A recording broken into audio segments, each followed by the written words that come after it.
Welcome to your YouTube channel pupil teacher. आज के video में हम डिस्कस करने वाले जेबीटी कमीशन का क्वेश्चन पेपर जो कि आपका साइकोलॉजी और टीचिंग एप्टीट्यूड का रहने वाला है। ये हमारा पार्ट 2 होने वाला है। अगर आपने पार्ट 1 नहीं देखा है तो आप चैनल पे जाकर देख सकते हो या फिर आपको प्लेलिस्ट में उसकी वीडियो मिल जाएगी। क्वेश्चन आपका रहता है, if a player student break the rules of the game you will. यदि कोई एक खिलाड़ी या फिर विद्यार्थी खेल के नियमों का उल्लंघन करता है तो आप क्या करोगे? ऑप्शन ए है, give him a lecture on discipline. आप बच्चे को अनुशासन के ऊपर एक वहाँ पे लेक्चर प्रोवाइड करोगे, व्याख्या दोगे। ऑप्शन पे, give him a chance to improve his game. आप बच्चे को एक चांस दोगे, एक मौका दोगे कि वो अपनी जो खेल है उसको सुधार सके। ऑप्शन सी, या आप बच्चे को यहाँ पे फाइन लगाओगे कि उसने यहाँ पे जो गेम है उसको ब्रेक डाउन किया है रूल्स को। ऑप्शन डी है, throw him out of the playground, कि आप बच्चे को खेल के मैदान से ही बाहर निकाल दोगे। देखो, जब भी टीचिंग एप्टीट्यूड से क्वेश्चंस आते हैं तो उसमें एक बात ध्यान देना, ना तो हम बच्चे को यहाँ पे प्रताड़ित करेंगे, ठीक है, ना ही हम बच्चे को यहाँ पे कभी भी फाइन या फिर कुछ और चीज़ बच्चे से यहाँ पे एक्सपेक्ट करेंगे। आपका हमेशा टीचिंग एप्टीट्यूड में रहना चाहिए एक बच्चे को अपॉर्चुनिटी प्रोवाइड करवाना या फिर चांस देना। तो ऑप्शन भी बिल्कुल सही है, give him a chance to improve his game. आप बच्चे को मौका दोगे कि वो अपनी जो खेल है उसको सुधार सके। तो टीचिंग एप्टीट्यूड से या फिर साइकोलॉजी सेक्शन से या फिर पेडागोजी सेक्शन से कभी भी क्वेश्चन आते हैं तो टीचर का बिहेवियर हमेशा पॉजिटिव, और टीचर का काम यहाँ पे हमेशा रहता है बच्चे को अपॉर्चुनिटीज़ प्रोवाइड करवाना या फिर चांस देना। टीचर एक सुविधादाता का रोल प्ले करता है, फैसिलिटेटर। वो बच्चे को सुविधा देगा, प्लेटफॉर्म देगा, और बच्चे का काम है उस प्लेटफॉर्म के ऊपर वर्क करना। नेक्स्ट क्वेश्चन है, if a boy is injured in an accident you will. यानी कि यदि एक बच्चा दुर्घटना में आहत हो जाता है, बच्चे को चोट लग जाती है, कोई इंजरी हो जाती है एक एक्सीडेंट के दौरान, तो आप क्या करोगे? Take him to a doctor, आप उसको डॉक्टर के पास लेकर जाओगे। ऑप्शन बी है, प्रोवाइड हिम फर्स्ट एड, आप बच्चे को पहले प्राथमिक चिकित्सालय देंगे। ऑप्शन सी आपके पास, इन्फॉर्म हिज पेरेंट्स, आप बच्चे के माता पिता को इन्फॉर्म करोगे।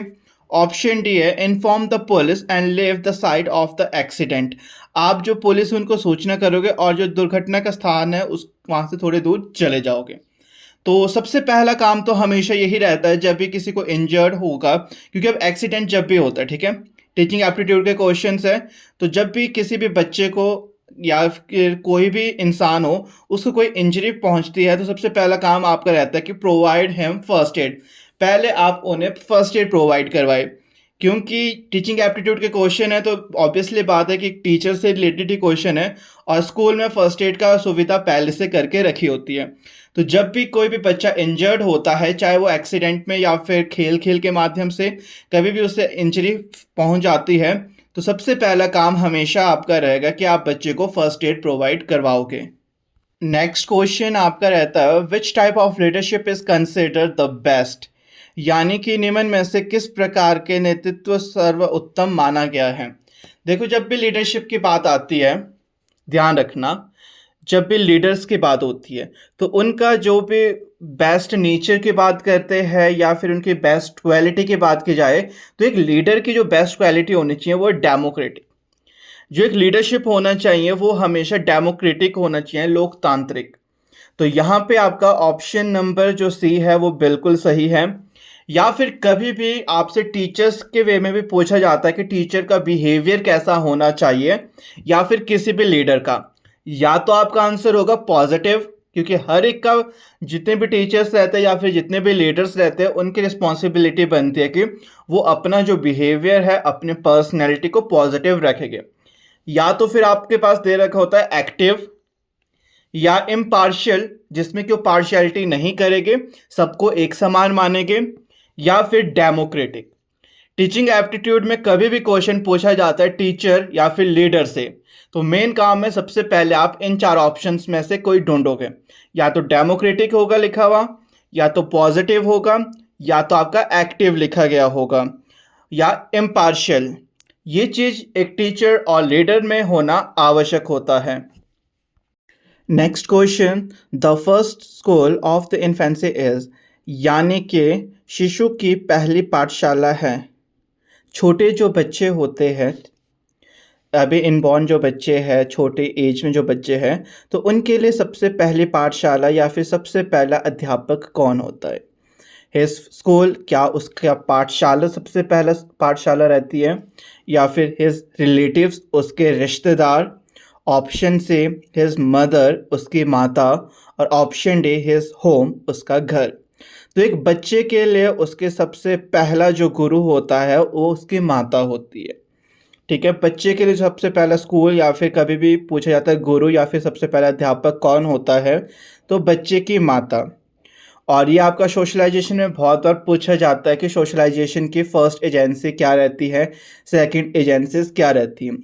फर्स्ट एजेंसीज के अंदर आपके आते हैं जैसे कि फैमिली हो गए, तो प्राइमरी एजेंसी में फैमिली, जिसके अंदर उसके माता पिता, दादा दादी, भाई बहन, कज़न, ये सब आते हैं, ये बच्चे के प्राइमरी एजेंसी रहती है।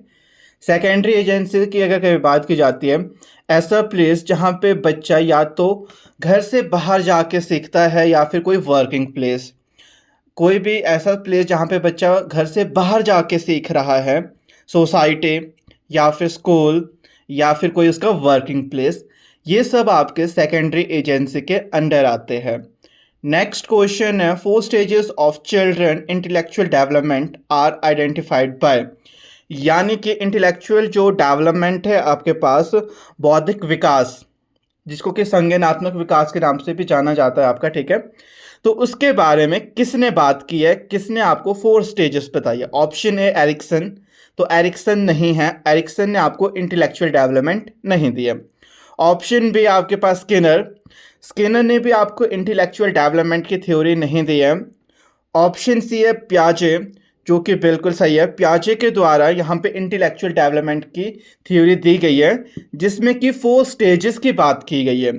कभी भी आपसे पूछा जाता है कि 4 अवस्थाओं की बात किसने की है, 4 स्टेजेस कहाँ पे आपकी मेंशन की गई है, तो जीन पियाजे की थ्योरी में, जहाँ पे कॉग्निटिव डेवलपमेंट के बारे में बात की गई है। ऑप्शन डी कोलबर्ग, कोलबर्ग ने आपको मोरालिटी की थ्योरी दे रखी है। अगर स्किनर की बात करते हैं तो इन्होंने आपके पास ऑपरेशनल कंडीशनिंग थ्योरी दे रखी है। तो इनसे क्वेश्चंस आते हैं कि आखिर किसके द्वारा कौन सी थ्योरी दी गई है या फिर कौन किसका जनक है। तो इस सब से रिलेटेड वीडियो आपको चैनल पे मिल जाएगी। अगर आपने चैनल पे वीडियोस नहीं देखी है तो आप प्लेलिस्ट में जाके देख सकते हो, वहाँ पे आपको साइकोलॉजी सेक्शन की पूरी डिटेल्ड वीडियोस मिल जाएगी। Next question 56, in personality as well as intelligence heredity play, यानी कि व्यक्तित्व के साथ साथ जो आपके पास बौद्धिकता है उसमें आनुवांशिकता का क्या रोल रहता है? ऑप्शन ए है a nominal role, option B a great role, option C unpredictable role, और ऑप्शन डी आपके पास फैसिनेटिंग रोल। देखो, जो पर्सनैलिटी या फिर इंटेलिजेंस की बात की जाती है तो यहाँ पे हेरिडिटी का रोल आपका रहेगा अ नॉमिनल रोल, एक नाम मात्र भूमिका। तो इस क्वेश्चन का सही ऑप्शन ऑप्शन नंबर ए है। तो कमीशन के अकॉर्डिंग ऑप्शन ए सही माना गया था। नेक्स्ट है आपके पास question 57, for a primary school children which of the following is better, यानी कि जो प्राथमिक स्तर के बच्चे होते हैं तो उनके लिए कौन सा बेस्ट मेथड रहेगा?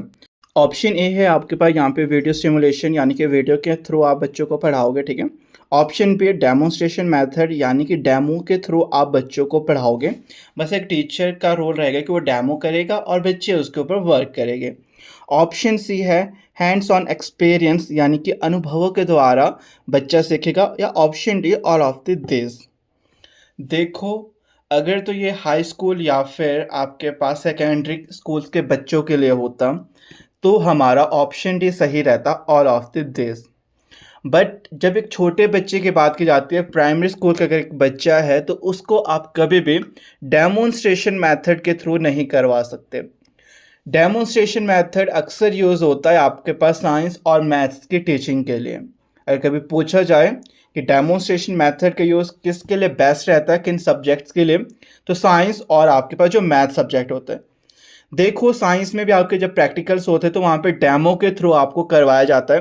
टीचर पहले रोल करेगा, पहले डेमो दिखाएगा, उसके बाद बच्चों को उसके अंडर वर्क करना होता है। मैथ्स में भी सेम काम चलता है। जब एक्सरसाइज की बात की जाए, जैसे कि मान के चलो एक्सरसाइज 1.1 है, तो इसमें क्वेश्चन नंबर 1 के में कुछ 4-5 पार्ट्स हैं। तो वो 4-5 पार्ट्स को करने का तरीका सेम होता है। तो टीचर वहाँ पे एक क्वेश्चन तो करवाता है डेमो देके, बाकी जो 3-4 क्वेश्चन होते हैं वो बच्चे खुद करते हैं। तो डेमोन्स्ट्रेशन मेथड कभी भी आपका प्राइमरी स्कूल के बच्चों के लिए उपयोगी नहीं रहेगा। तो हैंड्स ऑन एक्सपीरियंस यानी कि अनुभव करके जब बच्चा सीख रहा है तो ये बेस्ट है। तो ऑप्शन सी आपका यहाँ पे बिल्कुल सही रहेगा। नेक्स्ट क्वेश्चन 58th आपके पास, if a child has mental age 5 year and chronological age 4 year, then what will be the IQ of children. यानी कि यदि किसी बच्चे की मानसिक आयु 5 वर्ष है और अनुक्रम आयु 4 वर्ष है, तो उस बच्चे का आईक्यू क्या होगा, यानी कि इंटेलिजेंट क्वोशिएंट क्या होगा। आईक्यू को निकालने का फॉर्मूला आपका होता है MA/CA इंटू 100। MA यानी कि मेंटल एज जो कि 5 वर्ष दी है, और अपॉन में क्रोनोलॉजिकल एज जो आपकी 4 वर्ष दी है, इंटू 100 यानी कि 5 इंटू 100/4। तो 500/4 जब आप इसको यहाँ पे कट करोगे तो आपका सही आंसर आएगा 125। यानी कि जो बच्चा है उसका आईक्यू लेवल आपका यहाँ पे 125 है। तो ऑप्शन डी बिल्कुल सही है। अगर आपको आईक्यू निकालना नहीं आता है तो उससे रिलेटेड वीडियो आपको चैनल पे मिल जाएगी। वहाँ पे आपको डिटेल में बताया गया है कि अगर कभी बच्चे की मेंटल एज निकालनी हो तो आप कैसे निकालोगे, या फिर अगर क्रोनोलॉजिकल एज निकालनी होगी तो आप किस वे में निकालोगे, या फिर आईक्यू निकालना होगा तो आप किस फॉर्मेट में निकालोगे। आईक्यू का फॉर्मूला सबसे आसान, MA जो भी मानसिक आयु है अपॉन में क्रोनोलॉजिकल एज जो भी आपको बताई गई होगी इंटू 100।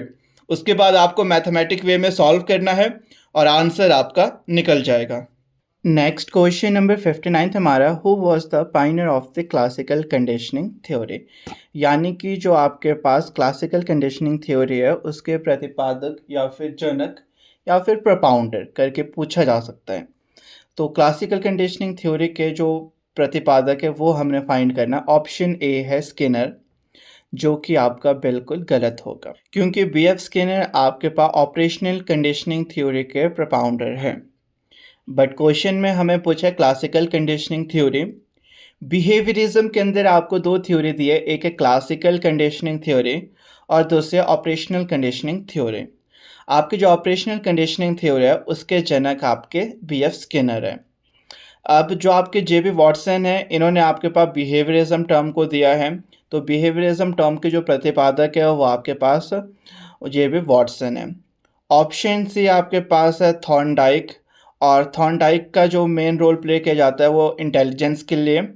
ठीक है, तो इंटेलिजेंस के अगर जनक पूछे जाते हैं तो आपके वहाँ पे थॉर्नडाइक रहते हैं। Option D none of this बिल्कुल सही रहेगा, क्योंकि क्लासिकल कंडीशनिंग थ्योरी के जो जनक है, प्रपाउंडर है, वो आपके हैं पैवलव।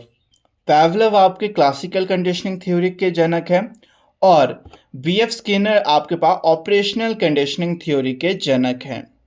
Next question, the first stage in the learning of skill is.